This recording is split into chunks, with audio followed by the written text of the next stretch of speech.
Hey, folks, it's Eric Rhoads here, and I'm about to go live. I actually am live. I'm going to go live, and we're going to record a Plein Air podcast live with Scott Christensen. And so, as you tune in, or if you tune in late, that's what's going on. So we're just going to go ahead and start it right now, and and then hopefully people will chime in. But here we go. This is episode number 259 with the legend, Scott Christensen.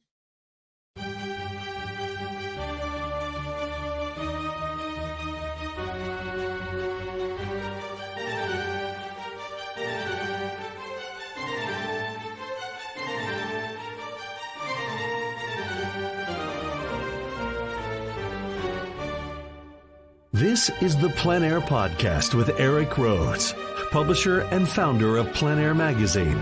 In the Plein Air Podcast, we cover the world of outdoor painting. Called plein air, the French coined the term, which means open air or outdoors. The French pronounce it plein air. Others say plein air. No matter how you say it, there is a huge movement of artists around the world who are going outdoors to paint. And this show is about that movement. Now, here's your host, author, publisher, and painter, Eric Rhoads.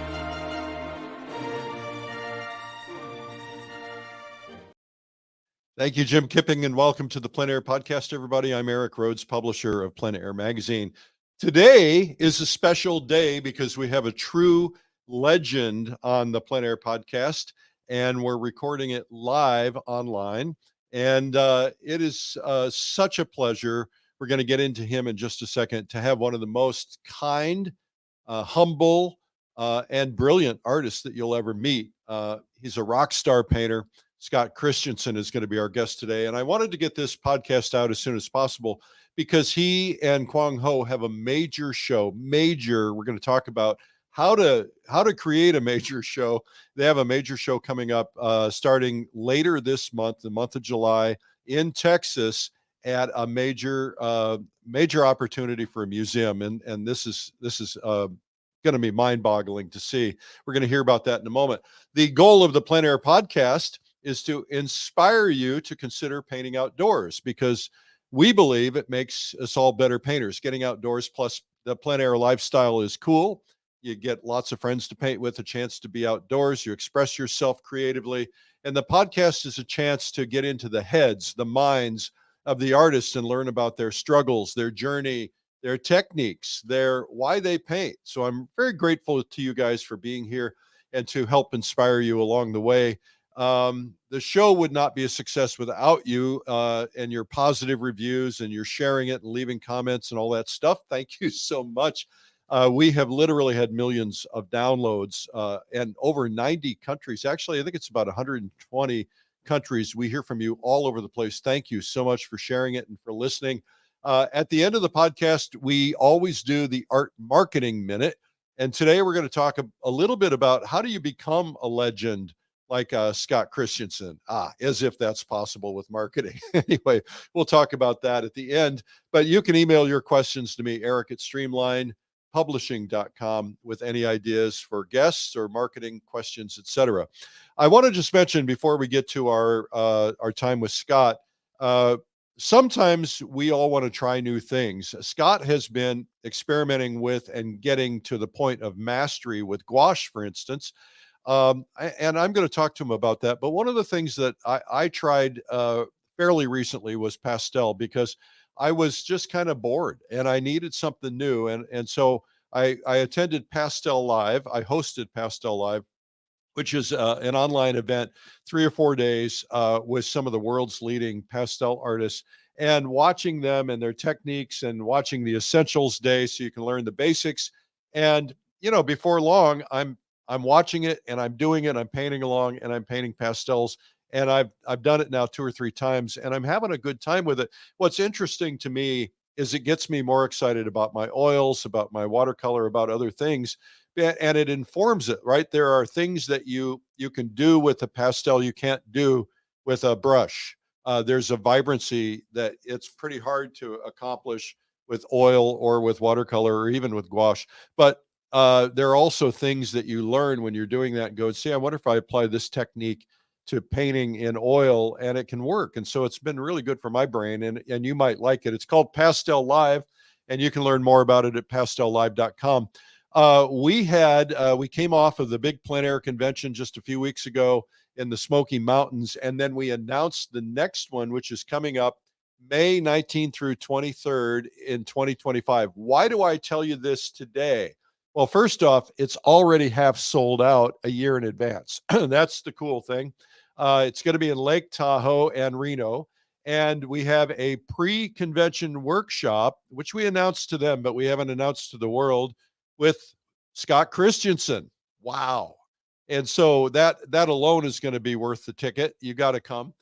It's the 12th annual Plein Air Convention and Expo, and we're going to have a lot of fun in Tahoe and Reno. And we have over 75, 80 top experts teaching on 5 different stages and painting. We all go painting together, and we've got some killer painting locations planned. I'm going out to Lake Tahoe in the fall, and I'm going to be just double checking those painting locations, looking at them one more time, making sure they work well.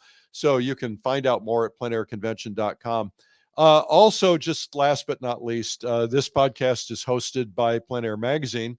And if you have not yet become a subscriber, we would invite you to. We have a big following in print or digital. A lot of people in other countries get the digital because they can get it instantly, don't have to worry about mail. And digital has 30% more content that's not in the print edition, because we always have more content than we have pages.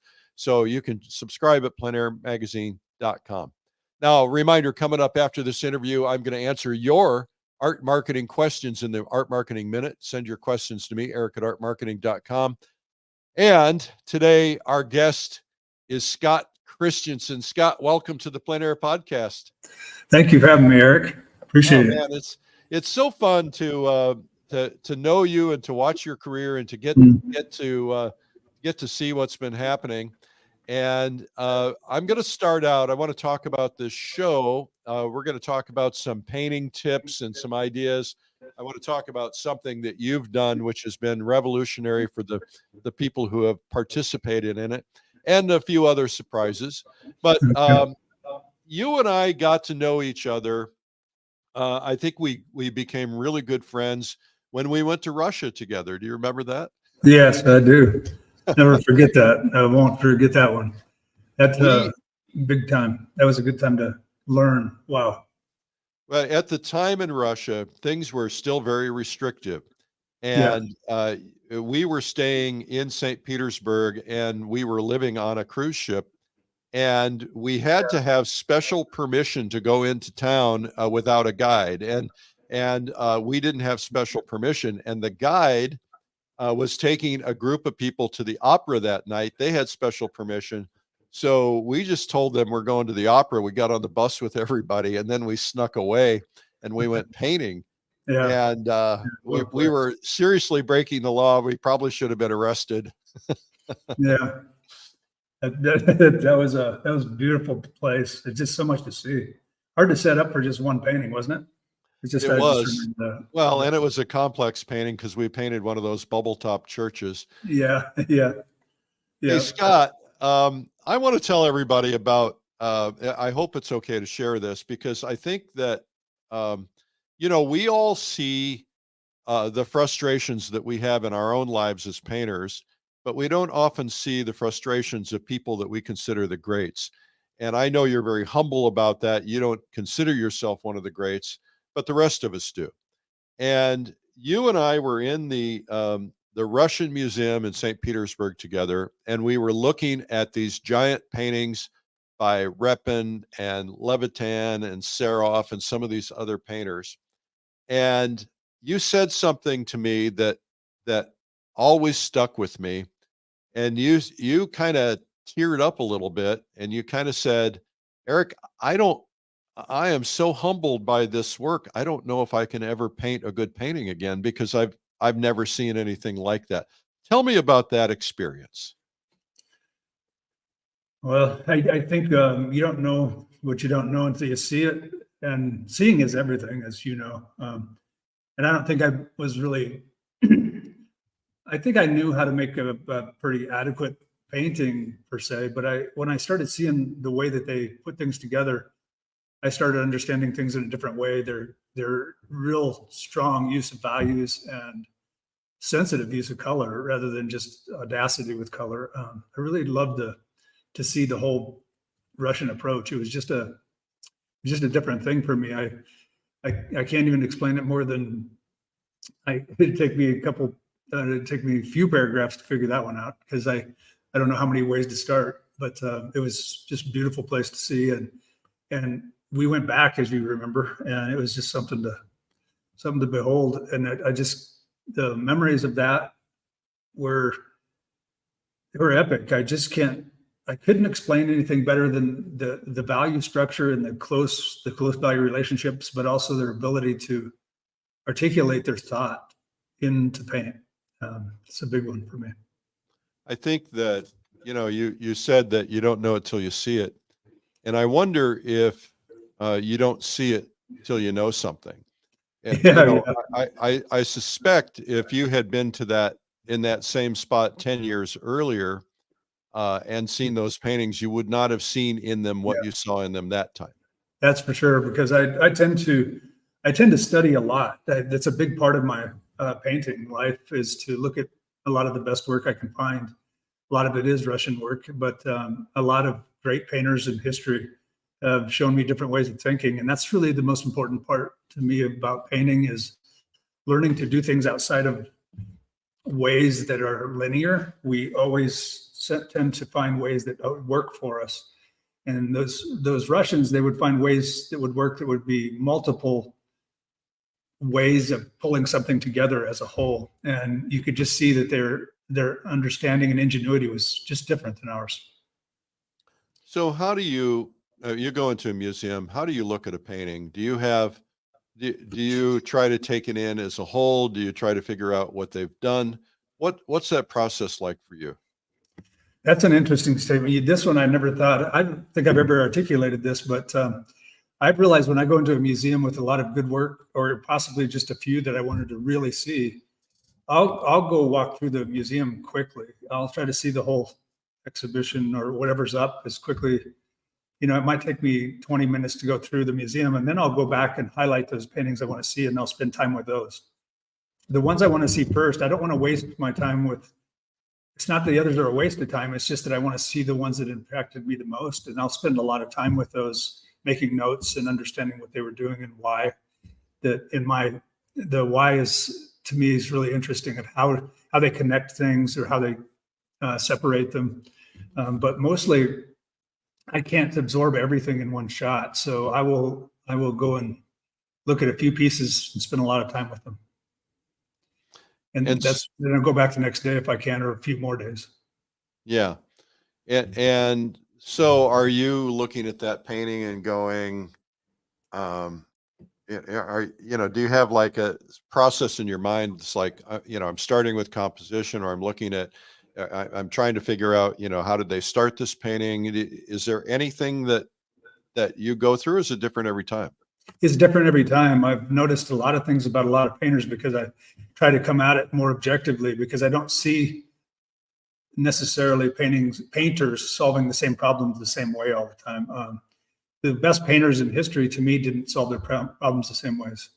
They had different ways of doing it, and they changed their whole key. They would change even the structure underneath that might be a middle value that could support it. I remember when I first started seeing what Sargent was doing with his opening up his shadows and pushing away a little bit from this classical approach to get more light in those shadows, and how that changed everything for him. And he kept kind of a middle value, it seemed, under most of those oil paintings that he was working on, to add a supporting element. And then his darks came in almost last most of the time.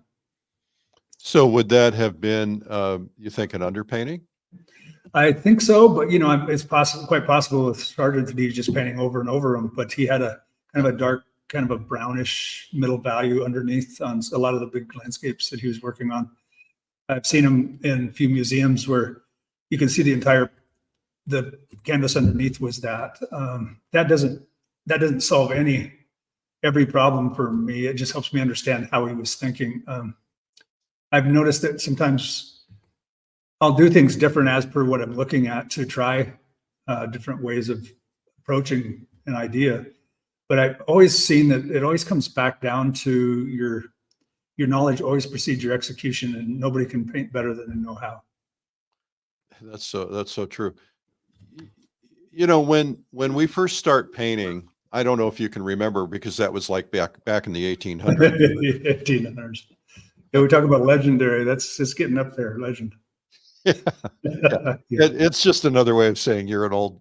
Yeah, old that's guy. right. Yeah, I got you. Right. Yeah. So when we first start painting, we look at things a whole lot differently. When you've been Yeah. painting, what I see, I look for patterns, and I don't Yeah. know if there are patterns, but what I tend to think I see is that as we go longer, I think a lot of people start out trying to be almost photorealistic.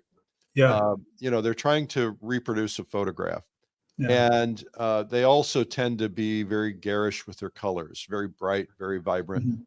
And what I think has happened to a lot of the people that I've studied over the years is it feels like they become um, more abstract, or certainly looser, less rendering, more indicating. Yeah. They tend to mute their colors a lot more. They tend to get grayer, and I think they compress their values. Yeah. Am I wrong? Are you seeing that? Is that what happened to you? What has changed for you from the beginning to where you are today? That's a big jump. Let me think. One of the things that affected me most is I really thought I really learned early on that trying to define something was easy. Was the easiest route to making it look like a tree, or a rock, or whatever that was. But trying to imply the light that I saw, rather than define every single thing about the light, the way that light falls on an object was way more interesting to me. When that became interesting, I started getting more interested in color. And secretly, I always thought color was my issue, but I always knew the answer was values, but I really realized that color was a problem when I read, I think it was page 88 in John Carlson's book, To Landscape Painting. He said, good color in a picture means not at all that certain prettiness that the vulgar demand. And he went on to talk about good color in a picture means reserve, and a strong color means a reserve, so the climax has its full force. And when I realized that I had to modify color to control it, I started getting more color in the paintings. But I had to go through a gray phase to understand the neutral base of what I saw outdoors and how I could expand on that. And once I understood what I could expand on that, I could start controlling the value and then the temperature, rather than the opposite, trying to control that color. I get too extravagant with color and I couldn't control it, which would throw the whole painting off, and I'd lose the key of it. That was a big one. That was a big early one. Yeah, it makes total sense. Yeah. And were there any other things that have changed dramatically for you? So many things. I've limited palettes down. Most of the paintings I've done in this last exhibition that I did, I limited my palette down to cobalt blue, Venetian red, and yellow ochre and white. And that was pretty much the beginning of almost every painting I did, so that my key would stay up, so I couldn't get too heavy in the shadows. You'd be surprised if you mix cobalt blue with Venetian red, just how dark it looks. But it doesn't get you into big trouble with the darks, because I wanted my key to be up so I could see into the shadows more. A lot of the light I see outdoors is definitely washed out seemingly in the light and more colorful in the shadows. But that's what I learned from Zorn and Sorolla and those painters that have helped me apply that to landscape. And still to this day, I'm so intrigued with what I see in the shadows.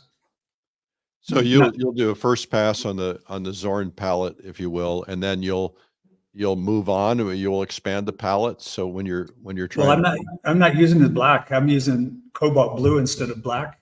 Okay.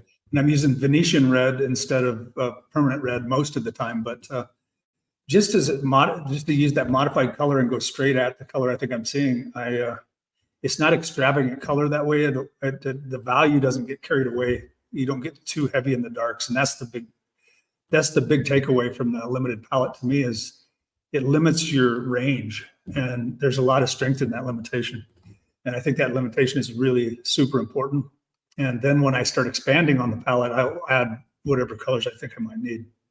And will you then enrich the darks at that point, or will you kind of keep them where they are? I'm surprised that we can get away with those three primaries, but yes, I will richen up the darks where I think it needs it.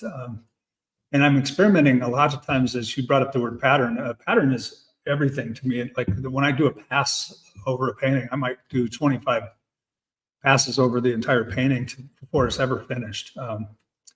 So I'll impose another pattern on it. Let's say, like in the shadow, I want to get more saturation.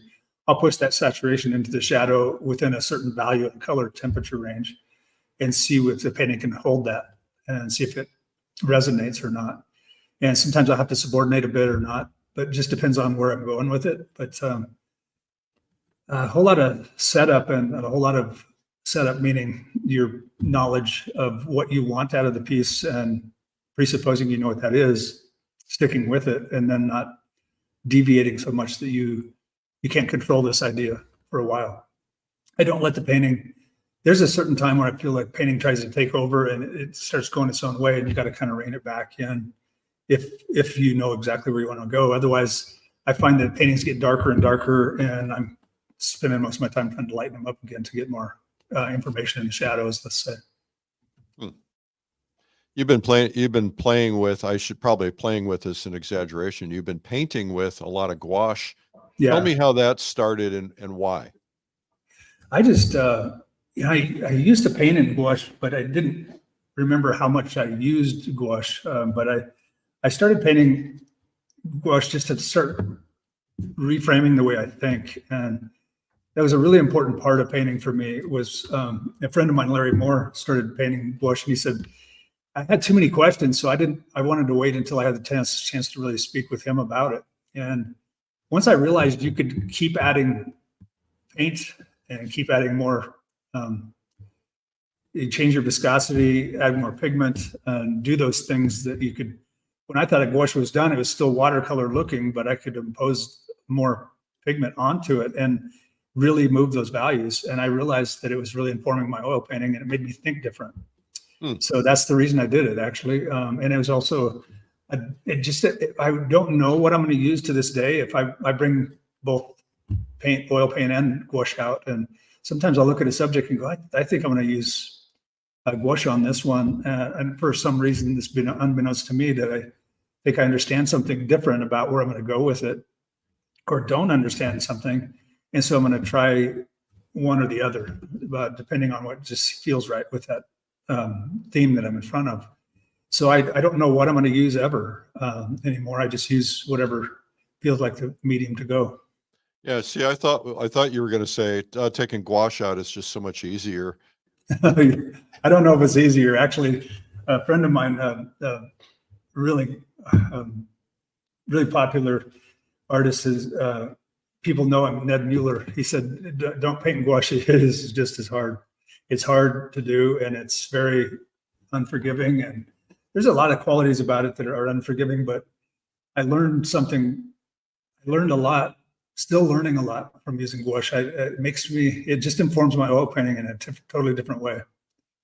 Well, I've been very excited by it. I took gouache with me to Japan, and I was frustrated because I really wasn't very experienced with it. And I wanted to just throw away everything. But the more I got into it, the more I realized what you can do with it. And there is a lot of flexibility. I took it simply because I didn't want to have to carry oils and solvents. But so I'm really, really curious about this show. You've got a big Western show, not Western show, but a big show at the Western Art Museum in Kerrville, Texas, which is a very highly respected museum with an incredible collection. You and Quang Ho decided to do it together. How did this whole thing come about? Daryl gave me a call and said he would like to have an exhibition. This is after Quang and I had done the one in Atlanta, at the Booth Museum, I'm sorry. And so he had asked if and it was about 4.5 years ago. So I was collecting a lot of different paintings of little studies that I was working on and trying to decide variety for the show, for a next show that I was going to have. And when he mentioned that, I've been 4.5 years into it to this day that I got these done. That's the longest I've ever spent on an exhibition, but it was a real telling thing. I mean, I feel like after the paintings are gone, I feel semi-lost, like I'm gonna restart everything again, you know? Do you do you feel like this is a pinnacle of your career, or do you feel like this is just a stepping stone to get to the next level? I think it's the largest show I've ever done, but I also feel like I can do better always. I always do, and I always think there's something out there that I'm just not quite attaining, and that's usually the case. But it's harder to find now. I find that I'm spending more time exploring, Eric, than I ever have. Still, I paint more now than I ever used to paint. I'm more excited about painting than I ever used to be. I just can fall right into it in a different way. I don't second guess everything so much. I go right straight at it because I know the knowledge base has helped me to just go straight to the point and try to get that dialed in as soon as I can. So my painting outdoors is good, bad, and totally ridiculous sometimes, you know? Yeah. So, do you ever have paintings that you trash that bomb? I recently burned well over 300 of them. And I can't stand looking at them, but there's information in some of them. So I keep those for that reason. So I do a lot of work outdoors, but they're what give me the ideas that I'm trying to come up with and what it is that I want to make this painting about and how I'm going to do it. It's all, I've got to be out there to see it, to do it. And then I can have the good answers to tough questions that help me find where I'm going to go. Yeah, I mean, 4.5 years is a big project. Now, I'm kind of curious about the process that you have to go through because, you know, when Daryl called, what a great guy he is, by the way, and when Yeah. he called and said, "All right, I want you guys to do another show, and I want you to do a big one at my museum,"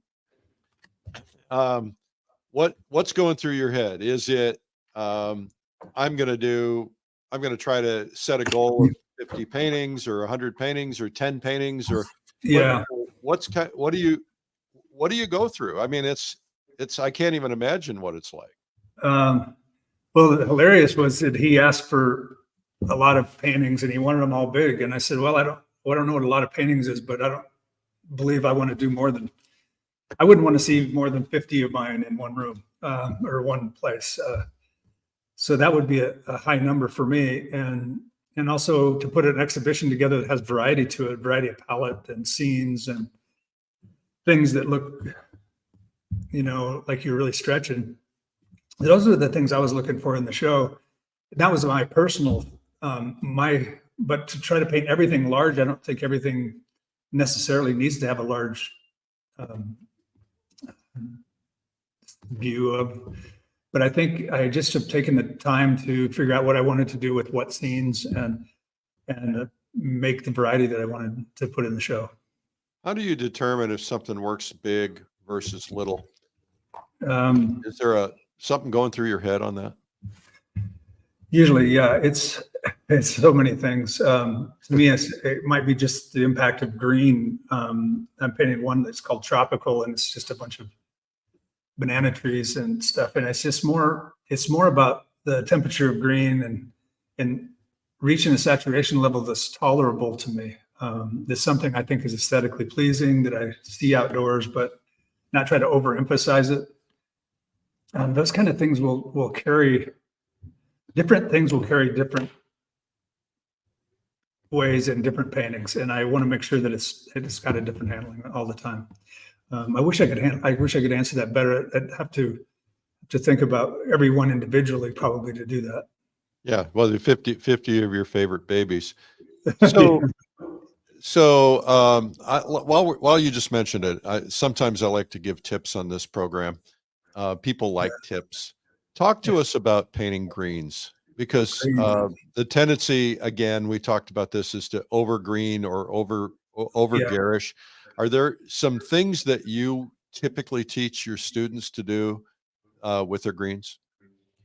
Outdoors, I typically stay away from cadmium yellow outdoors. I will use cad yellow pale or cad yellow lemon because they're a cool yellow. I don't see that acidic yellow, cad yellow light, let's say, or cad yellow medium too much outdoors. I know it's in the shadows more, but I'll tend to use maybe a couple yellows, say yellow pale or yellow lemon with or yellow ochre as well. And I'll try to modify my greens with a couple blues or a couple yellows.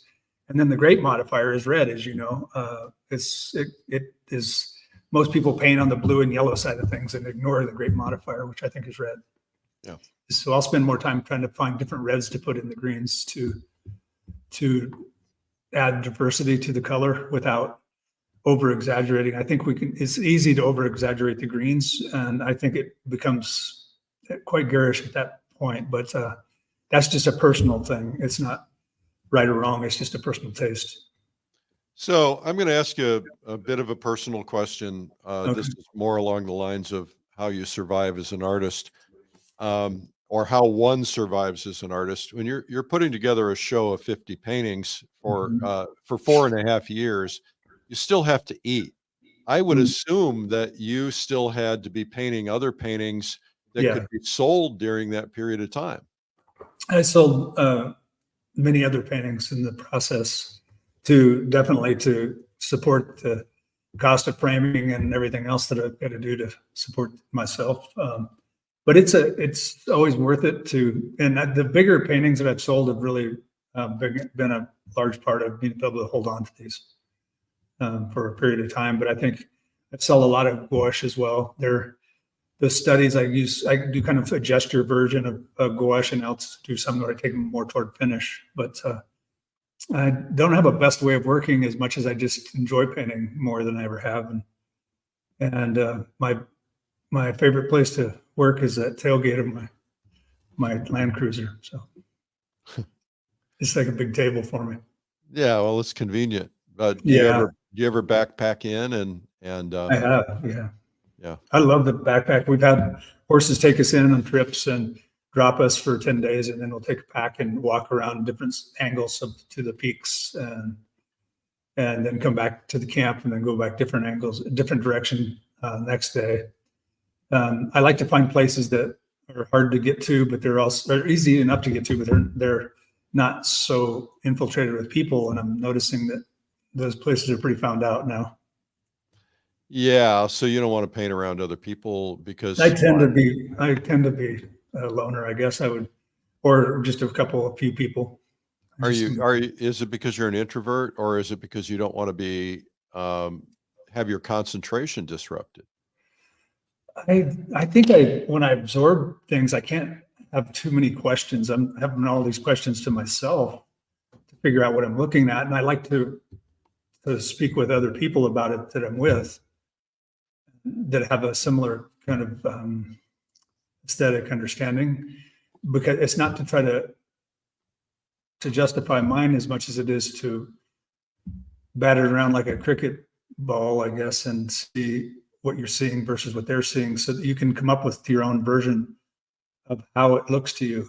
There's never a right answer to me. There's always many different ways to solve a problem, but knowing that, it frees me up to stay more objective with the ideas out there. But I love the pack trips. I've taken many of those, and I really love doing them. So how does an artist elevate themselves? You probably get this question a lot. How do I get to the next level? What do I have to push through? What do I have to do? I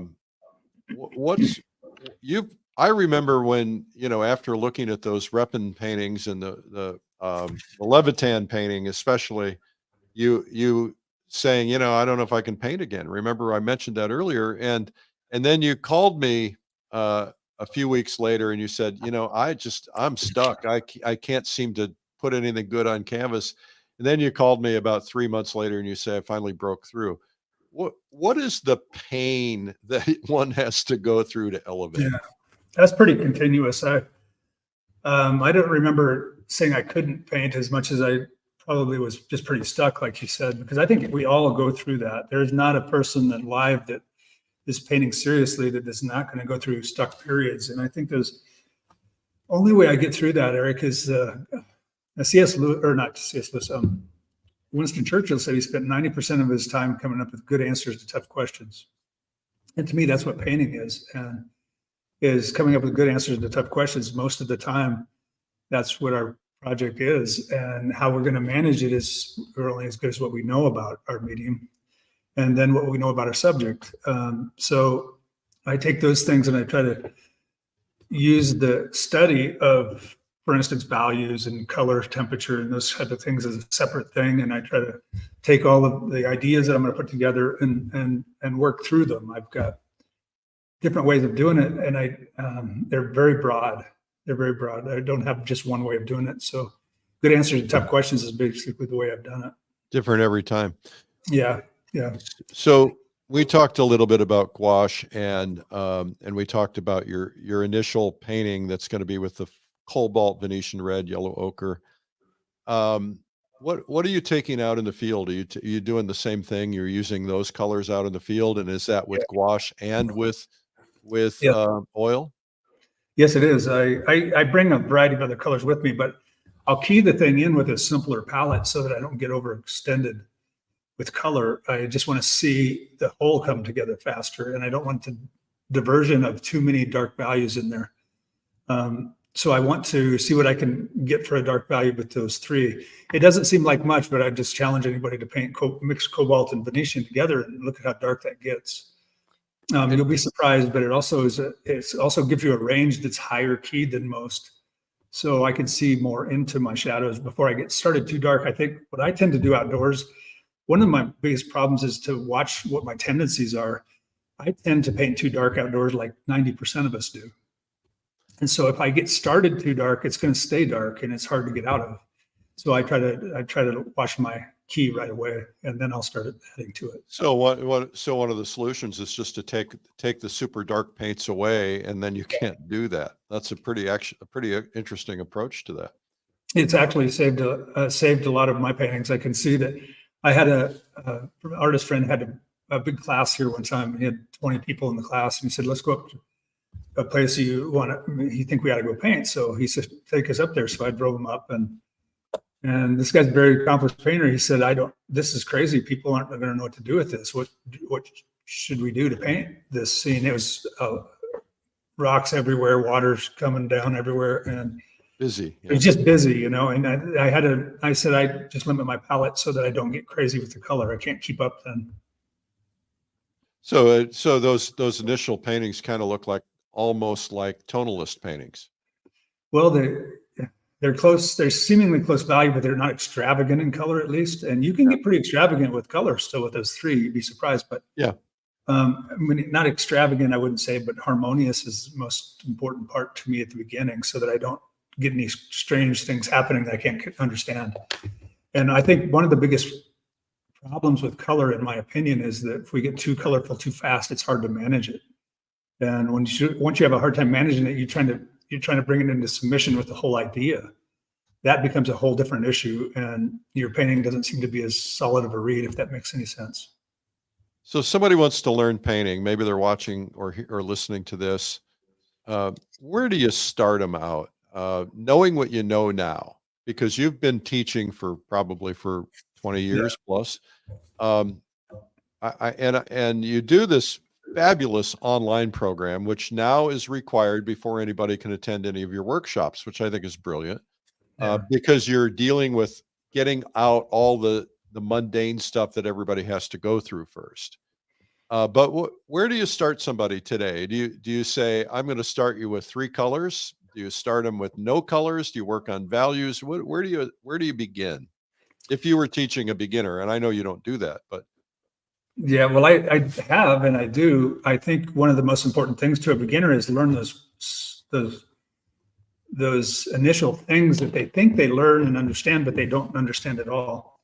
I think so for instance, I mean, in Russia, as you know, they talked about using no color for 4 years before they used black and white before they could even touch color for quite some time. And I don't know if anybody would have the patience for that in the United States, but the way that just shows me the importance of understanding the black and white version of things before you ever get into color. So I would probably limit their palette so they don't get so big trouble.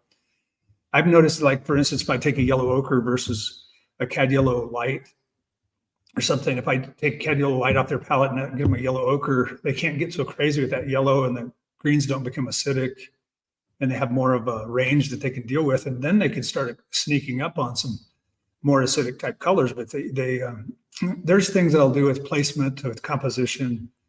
But what I really want to do, Eric, is I want the people to do enough of this study so that I'm not repeating myself all workshop about the same things, because what they actually say that they know or think that they know, they don't at all. And that's the thing about painting. You don't know what you don't know, right? And you don't until you see it and start understanding it in a way that's really clear. It becomes, you can have the right answers to things, but until you really understand it clearly for yourself, then it's hard to understand it. Yeah.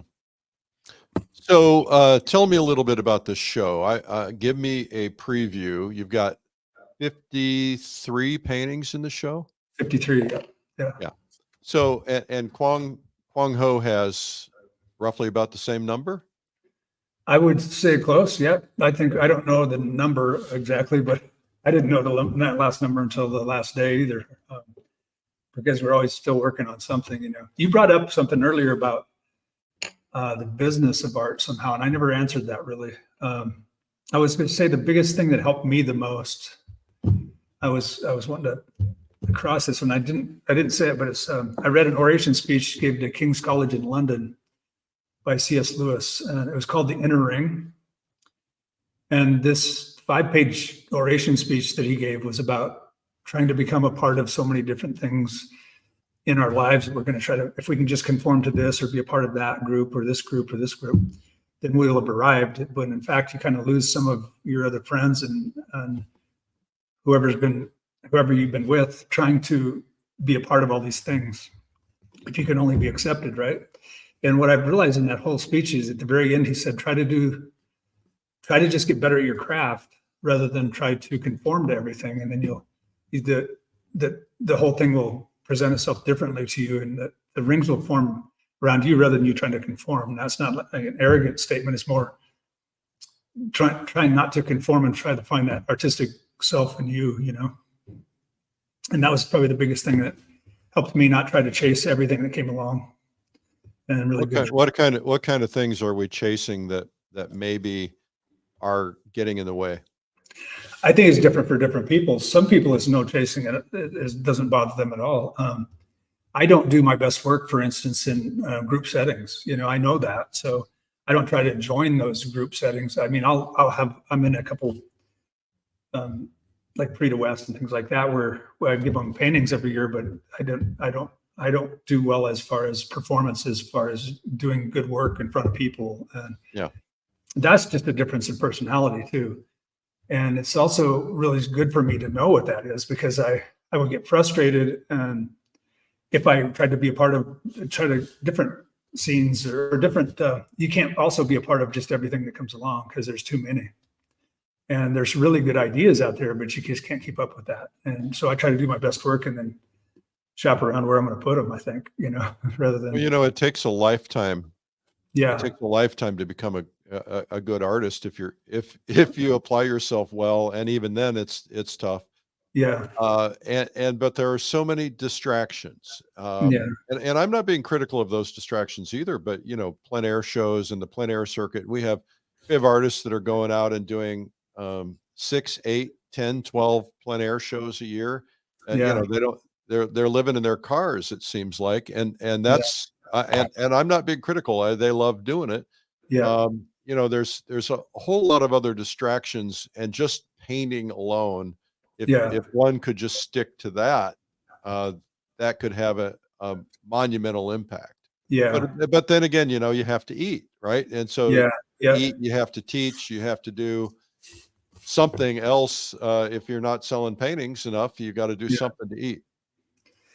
There's no question about it. And I don't have a problem that people do it. I just think that for your own personalities, you got to figure out what you would like. And that's just how I've had to work my career as a painter, to be around people that I think are critical enough to help me understand what I can do better. And those are really just as important as any of it.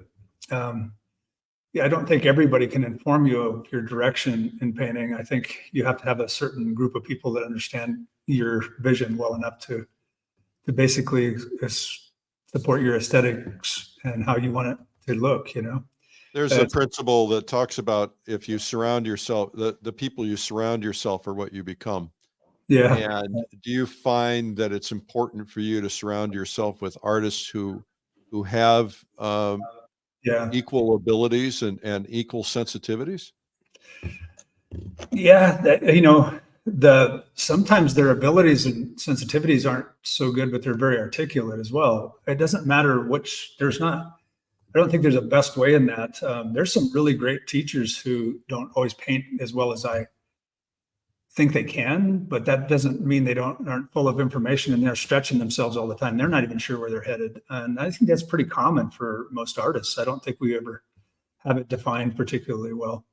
I think it's obscure and it's I don't know, it's not so easy it's a very malleable thing to learn to paint. It's like writing music. When I'm listening to the music industry, people talk about writing, and they move out of their ability to sing, and they possibly just go down the road of just writing music and instead of performing it. And just you find your own way, one way or another. And I don't know how that is, other than experimenting with the things you have in front of you.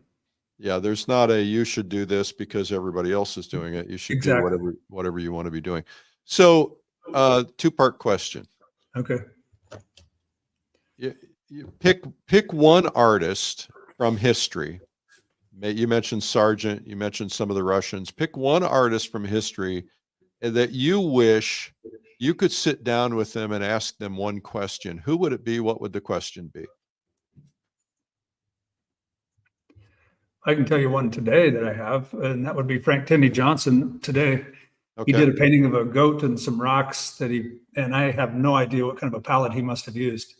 But I have I have a different question every day for another different artist, I'm sure. But I have this one painting that I've seen of his. It's in the back of one of his books, one of the books of Frank Tinney Johnson. And I've always looked at him, but his use and shape and volume that he gets out of even rock and mass and horses and figures.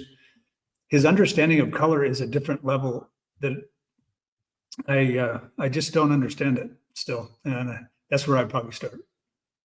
Okay, so now the part B of the question is, what's something that everybody needs to know about you that nobody would know if 100 years from now, unless they were able to ask you? Related to painting. Related to painting, okay. We'll keep your personal life out of this. Yeah, I get related to painting. I painted, people. Oftentimes I'll pull out my first painting I've ever done, because people always think that I painted different and somehow I started different than they did, and I wouldn't possibly understand. And when I show them my first painting, they go, "Oh, okay, maybe I can do this," because we all pretty much start the same. It's not a mystery that we're not that good at the beginning. So that's one of them. Any others? Let me think.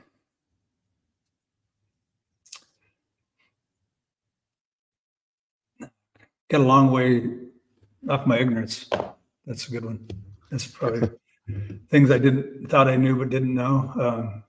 It's pretty interesting what we learn if you can open yourself up to being objective with your thought and, being completely against abstraction. I understood that that's a big part of painting later on, but I fought against it with people like, when I look at artists like, not Emil Carlson, Edward Steichen wanted to be an artist, and he's a great photographer, and he painted as well.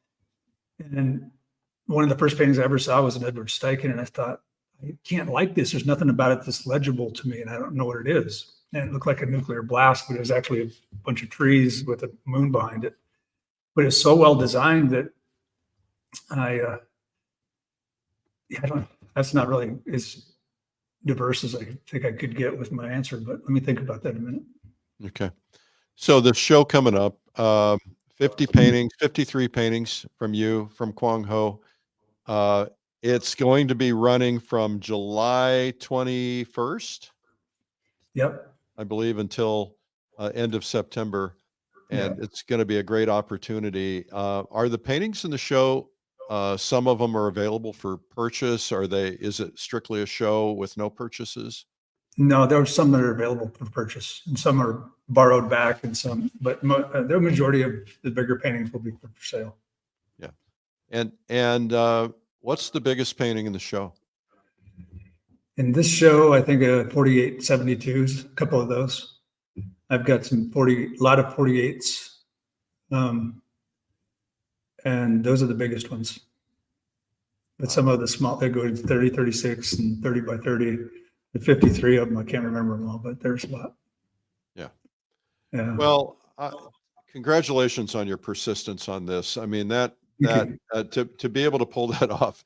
I want to tell you a story though, just to diminish this just a little bit, to humble you. Last time I went over to Russia, they put me at the, I don't know if you and I did not go to the academic Dasha No. in the middle of the country, but they put me in one of the studios, and their bedrooms and studios, and it was absolutely disgusting, but that's another story for another time. And in the studio next to me was this artist, and whose name was Russian, and I don't remember it right now, so forgive me, but he was 89 years old. And he said, and I went over and talked to him with the translator, and he had 5 months until his 90th birthday, and he agreed to do a 90th birthday celebration by producing 25 big works, and every painting was over 15 feet. At 89 years old, doing 25 15-foot paintings. And he had them all stretched in there and ready, and he didn't even know what he was going to paint. It was really pretty fascinating. So guys like you and guys like him have a lot of guts, and I congratulate you on that, because these paintings will be historically important, first off because of the show, but secondly because you and Quang have both put your all into them.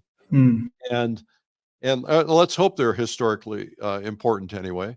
I know you don't sit around and think about those things, but these are the paintings that are going to end up on the walls in the museums. Collectors who leave their collections to prominent museums in the future. That's kind of how most museums got their collections.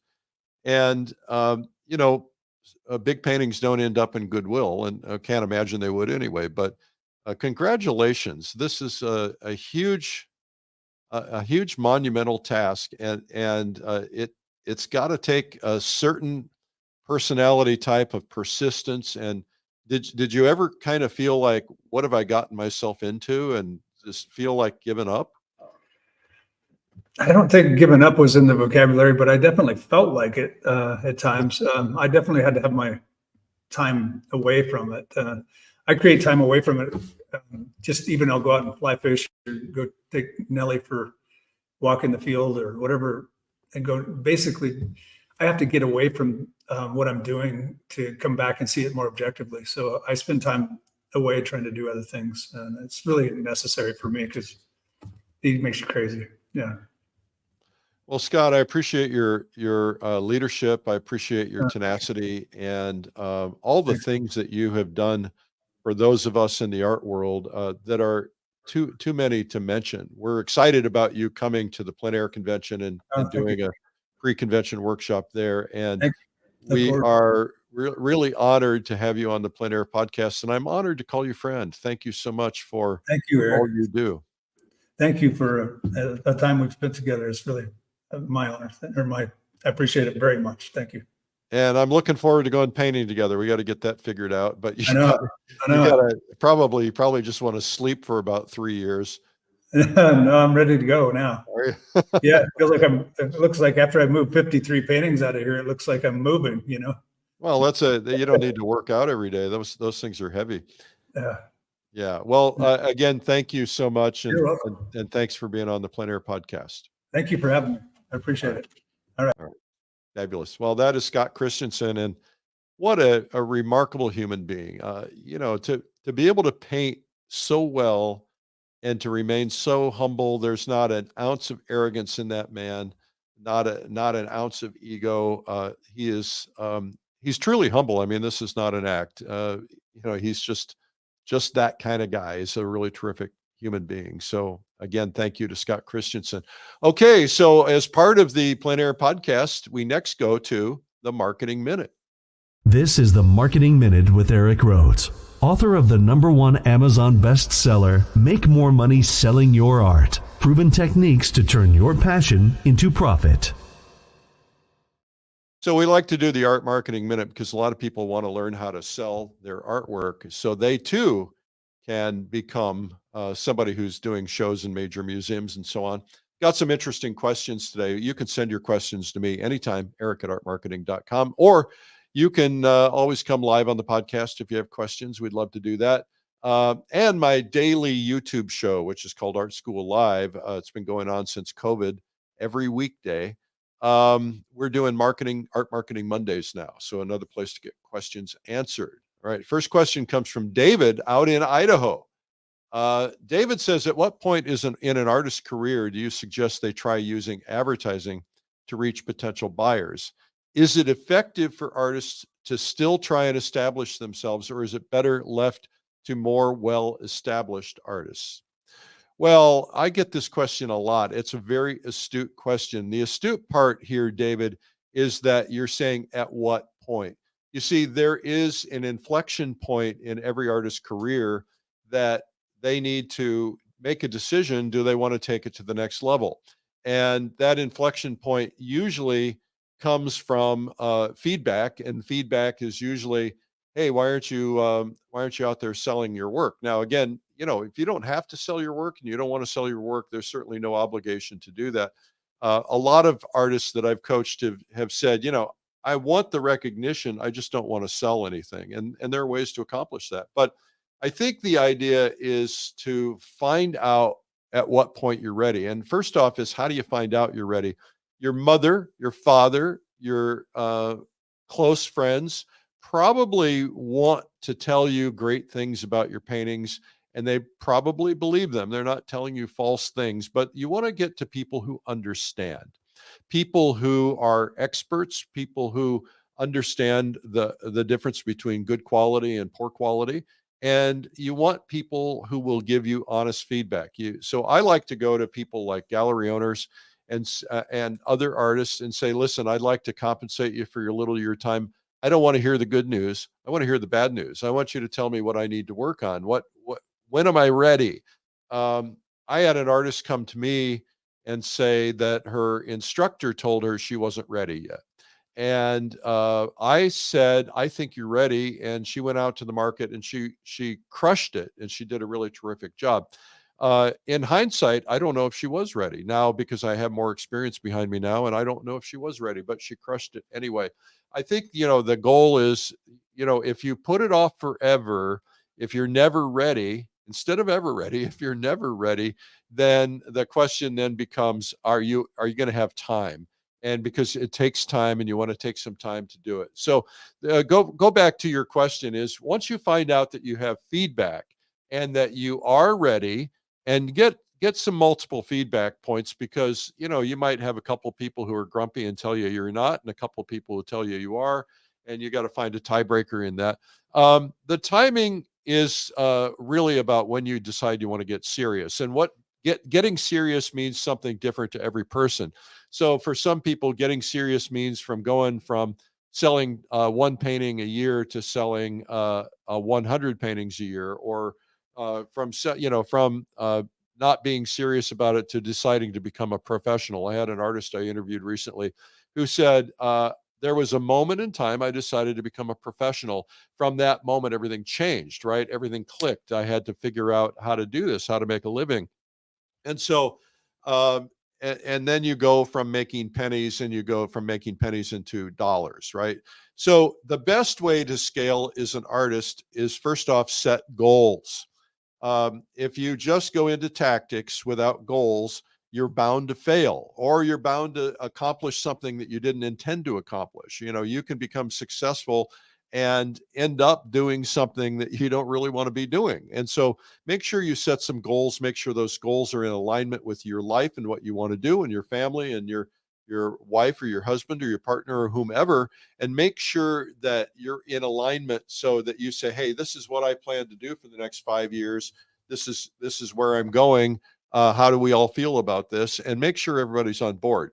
Then to scale, you've got to figure out, how do you get more visibility? How do you grow your prices? How do you grow your brand? Your personal brand makes a big difference. How do you grow your sales, your image, your reputation? And that is usually through aggressive behavior. Aggressive behavior is constant repetition, finding ways to continually be advertising, finding ways to be continually getting press releases, stories, shows, things like that. I had an artist come to me and he said, Eric, I don't understand what's going on. He said, I used to be making money hand over fist. Today, I can't sell a painting to save my life.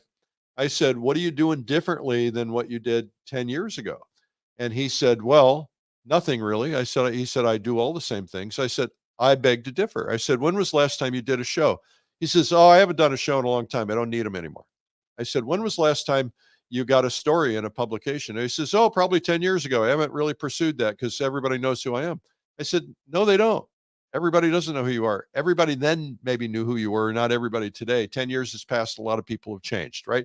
And so you've got to continually keep this going. If you want to grow and be successful as an artist, it's a lifetime journey. It's a commitment. It's a commitment to advertising. It's a commitment to promotion. It's a commitment to putting yourself out there. Putting together a show with 50 paintings is not easy for anybody, but it's a Herculean event. And that takes commitment, and it takes putting your life on hold and other things and having to give up things to be able to do it. It takes some sense of tenacity and aggressiveness. And so you just got to look at this and say, if I'm going to be full-time successful artist for the next 30 years, then you've got to say, all right, I got to do this stuff for the next 30 years. And if you decide to retire, then you can stop. But if you stop without retiring, your income will dry up. It happens time and time again. I hear all the stories all the time. So then there's questions about ads, local ads versus national ads, what kind of ads. Establishing yourself to do it on a grand scale. We all think that it's about time, but it's not always about time. It's about, there are artists out there who've been painting as long as Burton Silverman, who's been painting, well, he's 90 something years old. He's been painting probably most of his life. There are other painters out there who are just as old, who have been painting just as long, who probably are as good, but nobody knows who they are because they didn't promote themselves. So you got to get out there. Not even the biggest names are not on everybody's radar. There's always somebody who doesn't know. So don't assume everybody knows. Look for more exposure, more shows, more articles, more podcasts, more. It adds up. And the best way to hit a target is with lots of bullets. I like a machine gun, right? Da, da, da, da, da, da, because that machine gun is the power of repetition. You just got to just keep blasting away. Maybe that's a negative metaphor. I don't mean to do that. All right. Hope that helps. Next question is similar, really. It's coming from Tom Whitmore in Maine. I want to become a big name, the kind of artist who's getting invited into all the best shows, best galleries, and getting pursued by collectors. How do I do it? Well, there are a lot of people who are not big names who are getting invited into all those things. So big name is a relative term. Big name is a big name.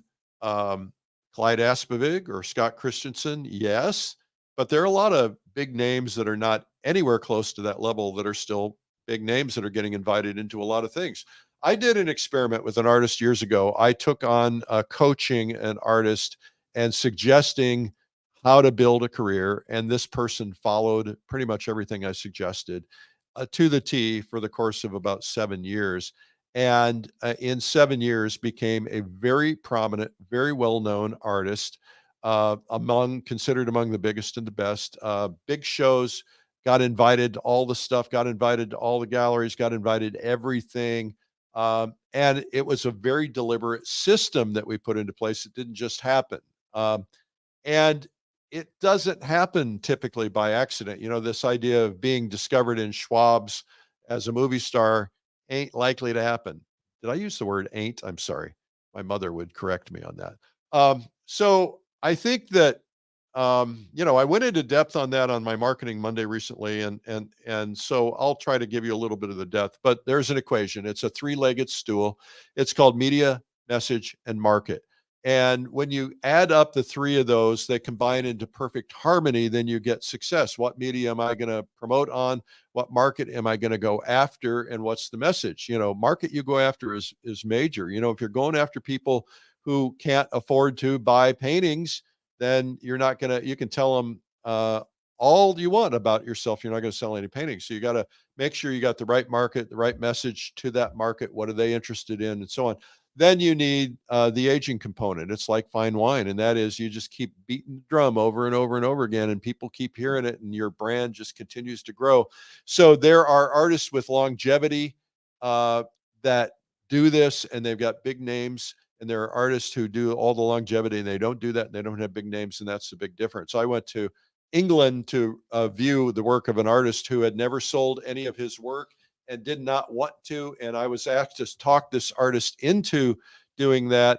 And I was not able to, because he didn't want to go through all that. And that's okay. That's what he didn't want to do. So you need exposure, constant repetition of exposure. And it's never one thing. It's a combination of shows, press releases, stories, advertising. And there was a study done with some of the art magazines, and I think we participated, and they found out that people think of advertising content as editorial content in art magazines, which is unusual for most magazines because of the pretty pictures, right? Because most artists put pictures in. So you get this nice blend. People equate you with content, which is a positive thing. So boosting your career is a major undertaking. It's a long process, but if you're a strong painter, and we recommend that first, you might, right? There are great painters who became very wealthy people who were and there are not great painters who became very wealthy people.